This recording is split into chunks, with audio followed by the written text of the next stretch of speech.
안녕하세요. 오늘 우리는 우리 삶을 깊이 파고드는 한 가지 질문에서부터 이야기를 시작하려 합니다. 혹시 내 인생의 가장 큰 적은 바로 나 자신이라고 느껴보신 적 있으신가요? 최선을 다하고 싶지만 번번이 무너지고 더 나은 사람이 되고 싶지만 늘 같은 자리에서 맴도는 것 같은 바로 그 느낌 말입니다. 오늘 이 이야기에 귀 기울여 주시는 여러분의 마음에 하나님의 특별한 은혜와 평강이 깃들기를 기도합니다. 만약 이 내용이 여러분의 영혼에 울림을 준다면 좋아요와 구독으로 저희의 여정에 동행해 주세요. 여러분의 작은 관심이 더 많은 이들에게 희망의 메시지를 전하는 빛이 될 것입니다. 성경은 우리의 삶을 무너뜨리려는 세 가지의 강력한 적이 있다고 가르칩니다. 이들은 우리의 가정을 파괴하고 영혼을 훔치며 우리가 삶 속에서 진정한 기쁨과 목적을 발견하지 못하도록 방해합니다. 성경은 이 세 적을 세상과 육신, 그리고 마귀라고 부릅니다. 세상은 우리를 외부에서부터 압박하고 사탄은 우리를 정면으로 공격하며 가장 교활한 싸움은 바로 우리 자신의 내면, 즉 육신 안에서 일어납니다. 이 중에서도 가장 강력하고 가장 상대하기 어려운 적은 바로 우리 자신입니다. 사탄도 세상의 유혹도 아닙니다. 바로 내 안에 있는 나입니다. 우리는 종종 문제로부터 도망치고 싶어 하지만 우리가 어디를 가든 나 자신을 데려간다는 사실을 잊곤 합니다. 내면의 모든 갈등과 문제는 그대로 우리 안에 남아있는 것이죠. 우리 안에는 두 가지 본성이 존재합니다. 믿음을 가진 사람이라면 누구나 이 내면의 싸움을 경험합니다. 하나는 우리의 옛 본성, 즉 죄의 본성입니다. 이 본성은 항상 쉽고 즐겁고 편한 길을 원합니다. 그것이 옳은 길이든 최선의 길이든 심지어 나에게 유익한 길이든 상관하지 않습니다. 오히려 많은 경우 이 옛 본성이 원하는 것들은 우리 자신을 파괴하는 길로 이끌 때가 많습니다. 분명히 우리에게 좋고 건강하다는 것을 알면서도 행하지 않는 일들이 있습니다. 반대로 우리 삶을 망치고 해롭다는 것을 알면서도 계속해서 반복하는 일들도 있죠. 이러한 내적 갈등에 대해 사도 바울은 로마서 7장에서 이렇게 고백했습니다.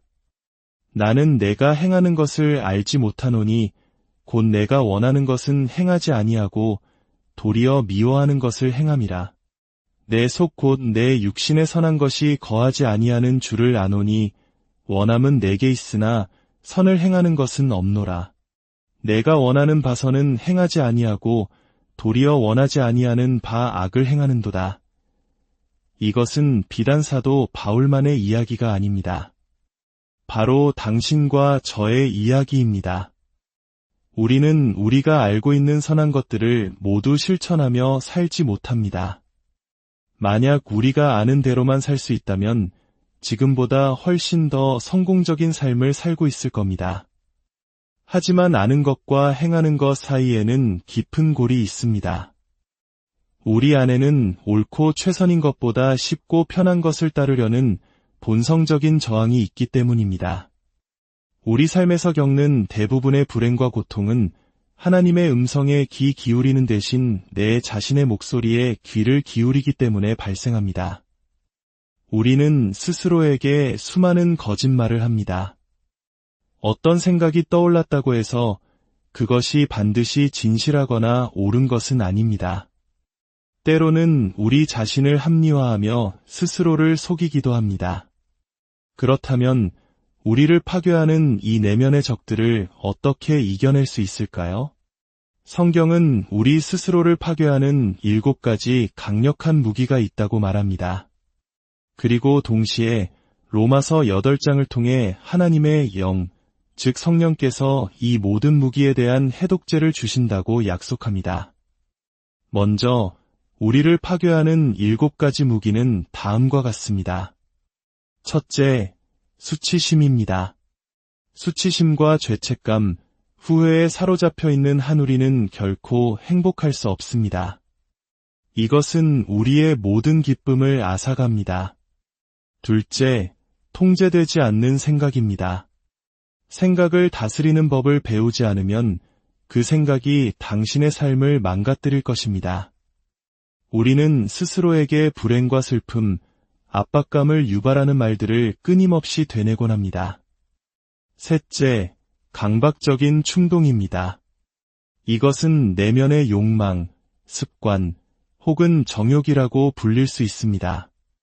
잘못된 일인 줄 알면서도 어쩔 수 없었어라고 말하게 만드는 바로 그 힘입니다. 넷째, 두려움입니다. 두려움은 행복과 잠재력, 그리고 우리를 향한 하나님의 목적을 파괴하는 거대한 힘입니다. 두려움은 우리의 삶을 제한하고 위축시킵니다. 다섯째, 절망감입니다. 어떤 일에 대해 희망을 잃기 시작하면 우리는 낙심하고 포기하게 됩니다. 결혼에 대해, 재정에 대해, 건강에 대해 절망감을 느끼는 순간 우리는 앞으로 나아갈 동력을 잃게 됩니다. 여섯째, 쓴뿌리, 즉 억울함과 분노입니다. 인생은 불공평하고 때로 우리는 상처를 받습니다. 그때 우리는 더 나은 사람이 되거나 혹은 마음속에 쓴뿌리를 내리게 됩니다. 이 쓴뿌리는 암세포처럼 우리 영혼을 잠식하는 독과 같습니다. 일곱째, 불안감과 낮은 자존감입니다. 이 문제를 해결하지 않으면 우리는 계속해서 어리석은 행동을 하게 됩니다. 불안감을 감추기 위해 자신감 있는 척 허세를 부리지만 다른 사람들은 그것이 거짓임을 금방 알아차립니다. 사도 바울은 로마서 7장 마지막에서 이 모든 내적 싸움에 지쳐 이렇게 절규합니다.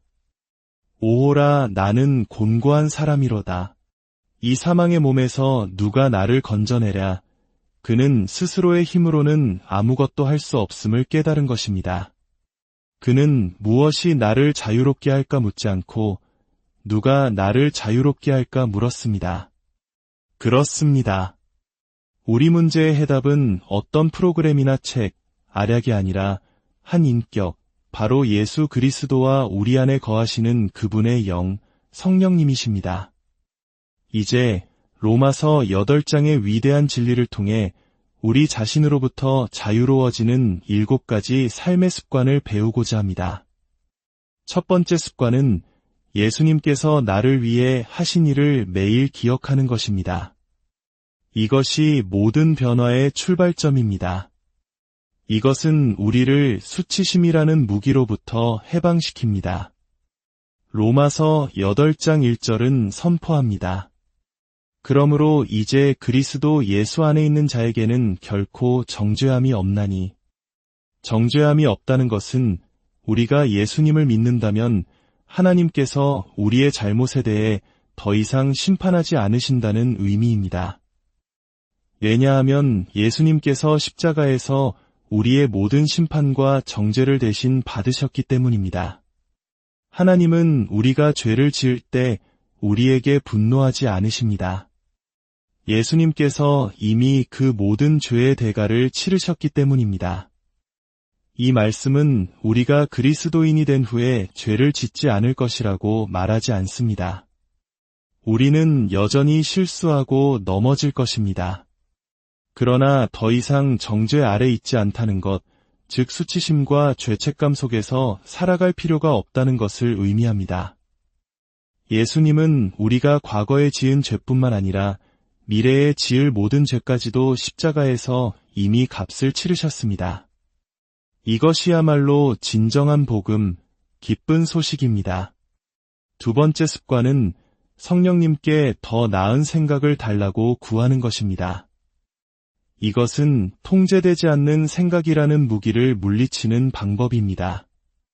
로마서 8장 5절과 6절은 말합니다. 육신을 따르는 자는 육신의 일을, 영을 따르는 자는 영의 일을 생각하나니 육신의 생각은 사망이요 영의 생각은 생명과 평안이니라.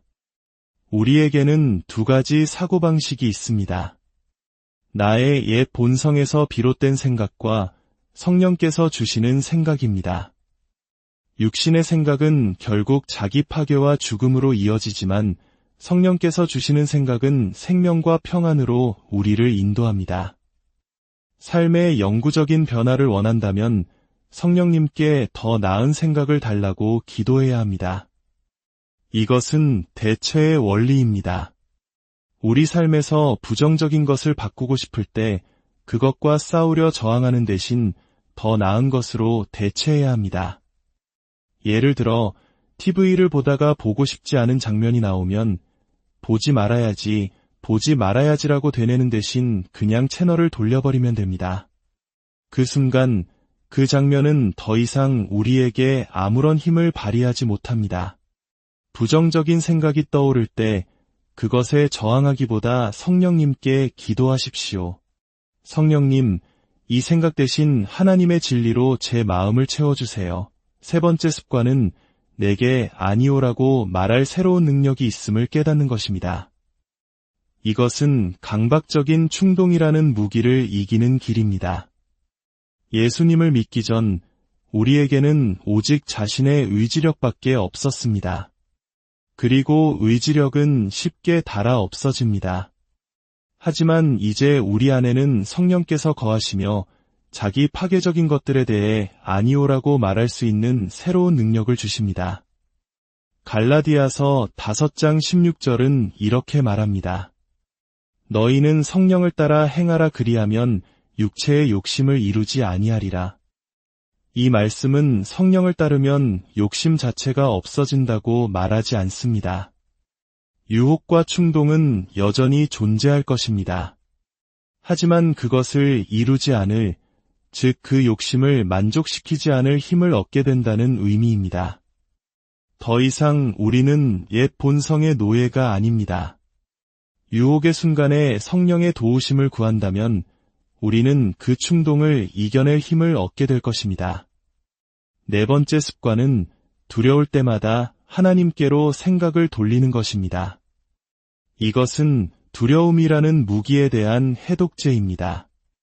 로마서 8장 15절은 말합니다. 너희는 다시 무서워하는 종의 영을 받지 아니하고 양자의 영을 받았으므로 우리가 아빠 아버지라고 부르짖느니라. 두려움이 밀려올 때 우리는 두 가지를 기억해야 합니다.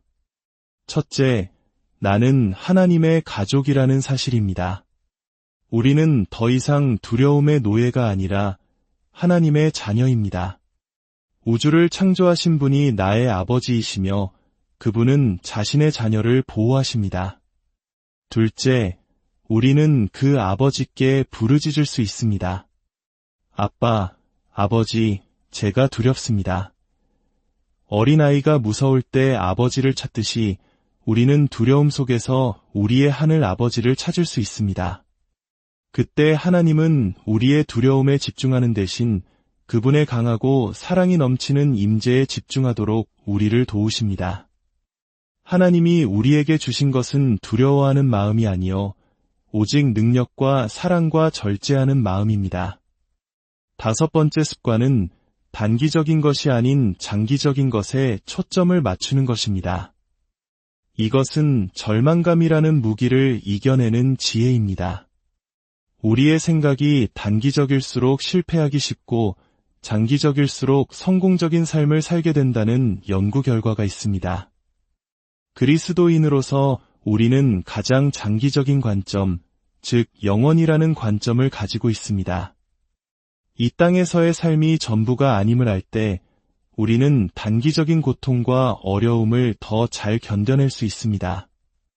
로마서 8장 18절은 말합니다. 생각하건대 현재의 고난은 장차 우리에게 나타날 영광과 비교할 수 없도다. 지금 겪는 어려움이 아무리 크다 할지라도 우리가 영원 속에서 누릴 영광에 비하면 아무것도 아니라는 것입니다. 이 장기적인 관점은 우리에게 인내할 힘을 주고 절망의 늪에서 우리를 건져냅니다. 여섯 번째 습관은 하나님은 선하시며 모든 것을 다스리신다는 사실을 기억하는 것입니다. 이것은 쓴뿌리라는 무기를 제거하는 강력한 진리입니다. 인생은 불공평하고 고통스럽습니다. 이로 인해 우리 마음에는 억울함과 분노가 쌓일 수 있습니다. 그러나 로마서 8장은 4가지 놀라운 진리를 통해 우리를 위로합니다. 첫째, 성령께서 우리를 위해 기도하십니다. 우리가 어떻게 기도해야 할지 모를 때조차 성령께서는 말할 수 없는 탄식으로 우리를 위해 간구하십니다. 둘째, 하나님은 모든 것을 합력하여 선을 이루십니다. 우리 삶에 일어나는 모든 일이 선한 것은 아니지만 하나님은 그 모든 것을 사용하셔서 결국에는 선을 이루십니다. 셋째, 하나님은 우리 편이십니다. 31절은 묻습니다. 만일 하나님이 우리를 위하시면 누가 우리를 대적하리요? 하나님은 당신이 성공하기를 원하십니다. 넷째, 하나님은 우리에게 필요한 모든 것을 주십니다. 자기 아들을 아끼지 아니하시고 우리 모든 사람을 위하여 내주신 이가 어찌 그 아들과 함께 모든 것을 우리에게 주시지 아니하겠느냐. 가장 큰 문제를 해결하기 위해 아들까지 주신 하나님께서 우리의 다른 문제들을 외면하실 리 없습니다. 7번째 습관은 하나님께서 결코 나를 향한 사랑을 멈추지 않으실 것을 신뢰하는 것입니다. 이것은 불안감과 거절에 대한 두려움을 치유하는 마지막 해독제입니다. 우리는 살면서 수많은 거절을 경험합니다. 그러나 우리를 향한 하나님의 사랑은 결코 변하지 않습니다. 로마서 8장의 마지막 구절은 이렇게 장엄하게 선포합니다. 내가 확신하노니 사망이나 생명이나 천사들이나 권세자들이나 현재 일이나 장래일이나 능력이나 높음이나 깊음이나 다른 어떤 피조물이라도 우리를 우리 주 그리스도 예수 안에 있는 하나님의 사랑에서 끊을 수 없으리라. 우리는 인생에서 많은 것을 잃을 수 있지만 하나님의 사랑과 구원은 결코 잃을 수 없습니다. 우리가 하나님의 손을 놓으려 할 때도 그분은 결코 우리를 놓지 않으십니다. 이 진리야말로 우리의 모든 불안감의 기초를 뒤흔드는 가장 안전한 반석입니다. 이제 조용히 눈을 감고 기도하는 시간을 갖겠습니다. 이 기도를 마음으로 함께 따라해 주십시오. 사랑하는 예수님, 저를 위해 행하신 모든 일에 감사드립니다. 제 모든 죄에 대한 정죄를 십자가에서 대신 짊어지시니 감사합니다. 제 안의 옛 본성으로는 이룰 수 없었던 일을 이루어 주시고 저를 하나님의 자녀 삼아 주시니 감사합니다. 성령님, 제게 더 나은 생각을 주시옵소서. 자기 파괴적인 생각 대신 생명과 평안의 생각을 품게 하소서. 이제 제게는 유혹에 아니오라고 말할 수 있는 새로운 능력이 있음을 기억하게 하소서. 두려울 때마다 저의 아빠 되시는 하나님 아버지를 바라보게 하소서. 제 시선을 단기적인 고통이 아닌 영원한 영광에 고정하게 하소서. 삶의 억울함과 아픔 속에서도 모든 것을 합력하여 선을 이루시는 선하신 하나님을 신뢰하게 하소서. 그리고 무엇보다 그 어떤 것도 저를 하나님의 사랑에서 끊을 수 없음을 믿습니다. 저를 향한 그 영원한 사랑 안에서 참된 안정과 평안을 누리게 하소서. 아직 예수님을 마음의 구주로 영접하지 않으셨다면 지금 이 시간 초대하십시오. 예수님, 제 삶의 주인이 되어 주십시오. 모든 것을 다 이해할 수는 없지만 온전히 주님을 신뢰하며 제 삶을 맡깁니다. 저를 주님의 가족으로 받아주세요. 여러분의 삶에 하나님의 평강과 은혜가 늘 함께하기를 기도합니다. 예수님의 이름으로 기도